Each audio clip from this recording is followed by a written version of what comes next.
어떤 사람이 지도자로서 자격을 갖추었는지 보기 위해서는 그 사람이 돈에 대해서 어떤 자세를 가지고 있는지를 보면 알 수 있습니다. 그가 아무리 능력이 많고 사람들을 이끄는 힘이 있더라도 돈 문제에 깨끗하지 않으면 정말 위대한 지도자는 될 수 없습니다. 물론 죄악 세상에서 인정받는 지도자들은 정반대인 것 같습니다. 돈을 많이 끌어들여서 그 돈으로 따르는 사람들을 끌어들일 수 있는 사람이 유능한 지도자로 인정을 받습니다. 그러나 하나님 인정하는 지도자는 돈 문제에 깨끗해야 합니다. 성경에서 이 문제를 당연하게 말하고 있습니다.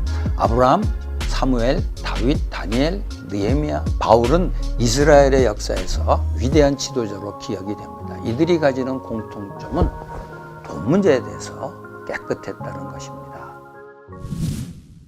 아브라함은 롯을 비롯한 소돔성 사람들이 포로로 잡혀있을 때 가나안 왕들과 전쟁을 벌여서 그들을 다 구원해냈습니다. 전쟁에서 이기고 돌아온 아브라함에게 소돔 왕은 사람들은 보내주시고 재물들은 아브라함이 가져가라고 했습니다. 이때 아브라함은 그의 제안을 수용할 수도 있었습니다. 그러나 나중에라도 자신이 부자가 된 것이 소돔 왕 덕분이라고 말하는 거 듣고 싶지 않아서 그 제안을 거절했습니다. 그는 돈 문제에서 깨끗하려고 했었던 것을 알 수 있습니다. 비슷한 일이 또 한 번 있었습니다. 그가 아내 사라가 죽었을 때 사라의 묘지를 삼으려고 막벨라의 굴을 사려고 했습니다. 이것을 안 햇사람 에브론이 아브라함에게 그 밭을 그냥 드리겠다고 제안을 했습니다. 아마도 그가 아브라함을 존경해서 그런 혜택을 베풀려고 했던 것 같습니다. 이때 아브라함은 그 제안을 사양하고 밭값을 그에게 주고 밭을 샀습니다. 그는 나중에라도 돈 때문에 문제가 생길 수 있는 가능성을 아예 없애버릴 것입니다. 사무엘은 이스라엘의 지도자로서 오랜 동안 백성들을 지도하고 가르쳤습니다. 그는 지도자로서 권력이 있었기 때문에 재정적인 면에서 얼마든지 치부를 할 수 있었을 것 같습니다.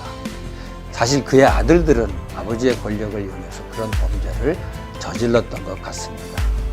안타깝게도 사무엘의 아들들은 엘리의 아들들과 비슷한 죄를 저질렀습니다. 그러나 사무엘 자신은 그 문제에 대해 철저하게 행동했습니다. 그가 지도자의 위치에서 내려오면서 백성들에게 자기가 재정적으로 얼마나 깨끗했는지를 강조합니다. 그는 영력 있는 제사장이고 정치력 있는 사사였지만 백성들에게 정직하고 깨끗한 지도자였었습니다.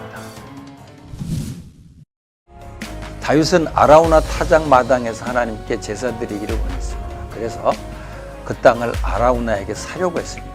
그것을 알게 된 아라우나가 다윗 왕에게 땅은 물론 그냥 드리고 재물과 땔감까지 원하는 대로 사용하라고 모든 것을 왕에게 헌납했습니다. 왕으로서 얼마든지 받을 수 있었지만 다윗은 그 제안을 거절했습니다. 그는 자기 돈을 지불해서 그 땅을 사서 제사를 드렸습니다. 거저 얻은 것으로 하나님께 번제를 드리고 싶지 않았기 때문입니다. 아브라함의 경우와 비슷하게 다윗도 돈 문제에 대해서 자신의 권력을 사용하지 않고 정직하게 처리했던 것입니다. 다니엘은 이방 나라에서 출세 가도를 달렸던 사람입니다. 자신의 지위를 이용해서 경제적으로 재산을 쌓거나 그 정도는 아니더라도 얼마든지 여유 있게 재물을 사용할 수 있었을 겁니다. 그러나 바벨론의 정치인들이 그에게서 아무런 실책이나 허물을 발견하지 못했다고 했습니다. 아마도 나라 돈을 잘못 사용하거나 개인적인 용도로 사용한 것을 조사했을 것입니다. 그러나 아무리 털어도 먼지가 나오지 않았던 것입니다. 그런 돈 문제에 정말 청렴결백한 지도자였습니다. 느헤미야는 유대인이지만 아닥사스다 왕의 총독으로 예루살렘에 거주하면서 무너진 성벽을 재건했습니다. 그는 총독으로서의 권력이 있기 때문에 얼마든지 개인적으로 재물을 모을 수 있었습니다. 그보다 먼저 있던 총독들은 백성에게서 착취를 해서 자기 배를 불리는 것이 관행이었던 것 같습니다. 그런데 그는 총독의 권력을 사용하지 않았을 뿐 아니라 오히려 많은 사람들을 대접하는 데 자신의 돈을 사용했습니다.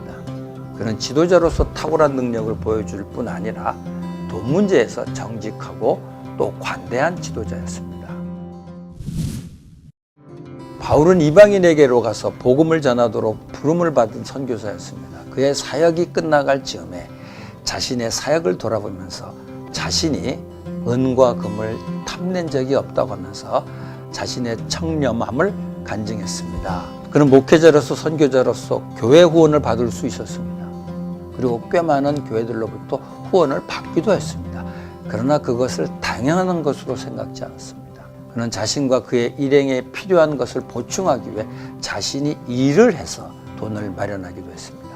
그는 돈 문제에서 깨끗한 것이 지도자로서 가장 중요하다는 것을 알았기 때문에 이런 고백을 했던 것입니다. 돈 문제에 깨끗한 지도자를 말할 때 우리 주님을 빠뜨릴 수 없습니다. 예수님은 하나님의 아들이지만 이 땅에 사람으로 오셔서 평생 경제적으로 어려운 삶을 살았습니다. 주님은 여우도 굴이 있고 새도 보금자리가 있는데 인자는 머리 둘 곳조차 없다고 하시면서 자신의 생활 모습을 표현했습니다. 그는 그 당시 기준으로 볼 때 분명히 부유한 사람은 아니었고 가난한 사람에 속했다고 할 수 있습니다. 이것은 그 당시 유대 종교 지도자들과 아주 대조가 되는 모습이 아니었을까 생각합니다. 천지의 주관자 되신 하나님의 아들이 이 땅에서 가난하게 살았던 것은 우리에게 시사하는 바가 있습니다. 크리스찬은 하나님 인정하는 지도자가 되기 원한다면 돈 문제에 대해서 깨끗해야 합니다. 만일 지도자로서 돈 문제에 깨끗할 자신이 없다면 아예 지도자의 길을 내려놓을 수 있어야 합니다. 지도자를 선택할 때 지도자로서 지혜와 능력이 있는지를 살펴봐야 되겠지만 그 이상으로 그가 돈 문제에 깨끗한 사람인지를 점검해야 할 것입니다.